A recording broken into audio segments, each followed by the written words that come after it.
नमस्कार, मैं हूं आपकी आवाज़ शशांक मिश्रा और मैं मौजूद हूं यहां पर बसंत कुंज योजना पर। बसंत कुंज योजना बहुत ख़ास है क्योंकि 2 दिन पहले यहां पर एक जलसा हुआ था और वो भी भारत के प्रधानमंत्री नरेंद्र मोदी जी यहां पर आए थे, जिसमें देश के कोने कोने से लोग यहां पर आकर एकत्रित हुए थे। बसंत कुंज का नाम पूरे देश में लोग जान गए। लेकिन क्या बसंत कुंज जहां पर योजना लॉन्च हुई एलडीए की, क्या वहाँ का किसान खुश है या नहीं? आइए हम बात करते हैं। वहाँ के किसान हमारे साथ मौजूद हैं। क्या नाम है दादा? घनश्याम।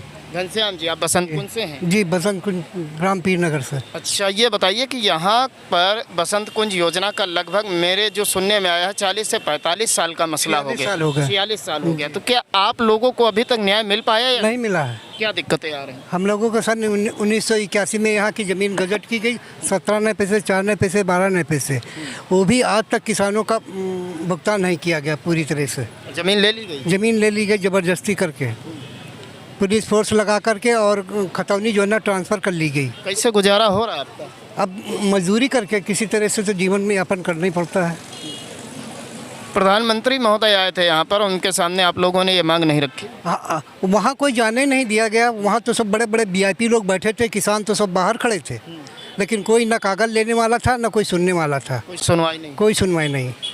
और यहाँ जब किसानों को भुगतान किया गया थोड़ा थोड़ा करके, तो उसमें से आयकर काट लिया गया। अच्छा, इनकम टैक्स भी ले लिया? इनकम टैक्स भी ले लिया गया। वो जब समझौता हुआ था एलडीए से, तो उसमें लिख के दिया गया था कि हम किसानों का आयकर अपना वकील लगा करके वापस कराएंगे। आज तक किसान बराबर वार्ता करते हैं डीसी साहब से, वो हमेशा आश्वासन देकर टाल रहे हैं, कोई सुनवाई नहीं करते हैं। आप जिनको देख रहे हैं आप अंदाज़ा लगा सकते हैं 46 साल पहले ये शायद बालिग भी नहीं होंगे। इनकी पूरी जवानी संघर्ष करते करते गुजर गई, लेकिन न्याय अब भी नहीं मिला। सही कह रहे हैं ना दादा? जी जी हाँ, बिल्कुल सही बात है। और आज भी किसान अपनी ज़मीन पर जोत बो रहे हैं। अभी एलडीए का पूरा कब्जा नहीं, वो सिर्फ अपनी कागजी कार्रवाई पूरी करके दिखाते हैं। अभी प्रधानमंत्री जी आए, पूरी स्कीम में ट्रैक्टर और जेसीबी लगा करके कब्जा करने की तैयारी में है। दादा आप यहीं से हैं? नहीं जी नहीं है, आप हैं यहाँ से। क्या नाम है दादा? सुनील कुमार लोधी। सुनील कुमार जी। दादा इधर आ जाइएगा जरा। 46 साल एक लंबी मियाद होती है। 4 साल बाद आप लोग आधे दशक में, आधे शताब्दी में पहुंच जाएंगे, यानी 50 साल हो जाएंगे। एक लंबा संघर्ष। कई लोग आपके गांव के अब तो परलोक में होंगे, यहाँ होंगे भी नहीं, जो संघर्ष की शुरुआत किए थे।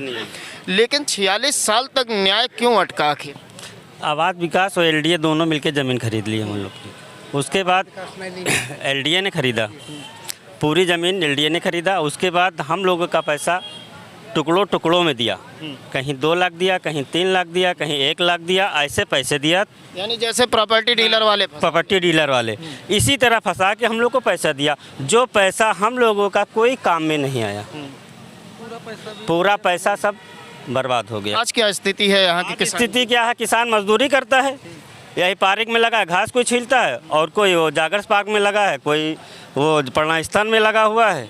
सब ऐसे सब किसान काम कर रहा है वहाँ पे। आप सुन रहे हैं, बीघों के जो मालिक हुआ करते थे आज मजदूरी और घास छीलने का काम कर रहे हैं। कभी उनके खेतों में अनाज के रूप में सोना उगता था, लेकिन आज खेत बचे हैं या नहीं? नहीं, खेत नहीं बचे हैं। और मोदी जी हमारे आए, हमारी ज़मीन को बंजर बता गए कि कूड़ा का ढेर था वहाँ पे। मोदी जी ने ये कहे गए भाषण में कि वहाँ की ज़मीन बंजर थी और कूड़ा ढेर था।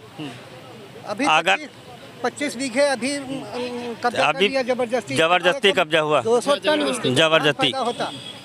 और फिर पीछे 40 बीघा आम की बाग है, उसमें जबरदस्ती एलडीए कब्जा कर रही है।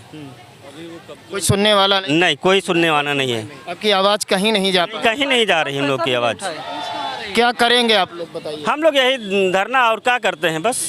कब तक धरना चलेगा? 46 साल बीत गए। तो आधी उम्र ये कट गई, आधी और उम्र कट जाएगी काटते काटते, नई पीढ़ी तैयार होगी। यानी हमें लगता है, उम्मीद है कि दूसरी या तीसरी पीढ़ी संघर्ष कर रही है। जी, ये तीसरी पीढ़ी है, चौथी पीढ़ी। हाँ, तीसरी पीढ़ी इन लोग की है, चौथी हम लोग की है। चौथी पीढ़ी संघर्ष कर रही है, लेकिन न्याय अभी नहीं। नहीं, न्याय नहीं मिला अभी तक। बड़ा सवाल है, क्या भारत में किसानों के साथ न्याय में इतना लंबा समय मिलता है? एक सोचने वाली बात है कि यानी 46 साल एक बहुत बड़ी मियाद होती है। अगर सरकार का कहीं पर कोई पैसा अटका हो तो क्या सरकार 46 साल तक इंतज़ार करेगी? अगर जनता के बीच सरकार का 2 लाख रुपए भी फंस जाएगा तो वो 2 साल इंतज़ार नहीं करेगी। किसान का दिल फिर भी इतना बड़ा है कि वो 46 साल से लगातार अपनी मांगे ही कर रहे हैं।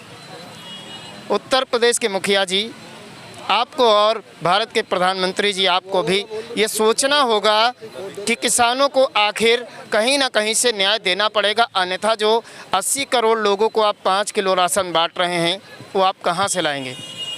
देश के अंदर का किसान जिसके खेत हैं, जो अनाज पैदा करता है, जब उन पर सारी कंक्रीट की बिल्डिंग खड़ी हो जाएंगी तो ये जो प्रत्येक व्यक्ति को आप 5 किलो राशन दे रहे हैं और वोट ले रहे हैं, तो ना तो वो राशन बचेगा, ना ही आपको वोट मिलेगी और आपको सत्ता से दूर जाना पड़ेगा। इसमें दो राय नहीं है।